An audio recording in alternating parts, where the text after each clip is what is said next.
ঝালকাঠি পৌর শহরে বড়বাজার এলাকার শ্রী শ্রী কালী মন্দিরের পুরোহিত সুমন চক্রবর্তীকে ২০ পিস ইয়াবা ট্যাবলেট সহ গ্রেপ্তার করেছে জেলা ডিবি পুলিশ। এ ঘটনার পর থেকে মন্দিরের সব ধর্মীয় ও প্রশাসনিক দায়িত্ব থেকে তৎকালীনভাবে বহিষ্কার করা হয়েছে। গত রবিবার রাতে বড়বাজার এলাকায় বিশেষ অভিযান চালিয়ে ডিবি পুলিশ তাকে গ্রেপ্তার করে। পরে তার বিরুদ্ধে মাদকদ্রব্য নিয়ন্ত্রণ আইনে ঝালকাঠি সদর থানায় মামলা করা হয়।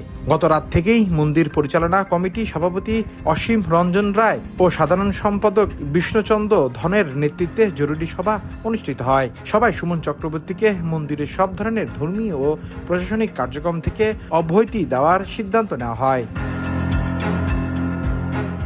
জেলা গোয়েন্দা শাখার ওসি মোহাম্মদ তৌকিরুজ্জামান জানিয়েছেন, গতকাল রবিবার রাতে মাদক বিরোধী একটি অভিযানকালে কালী মন্দিরের পুরোহিত সুমন চক্রবর্তীকে ইয়াবা সহ আটক করা হয়।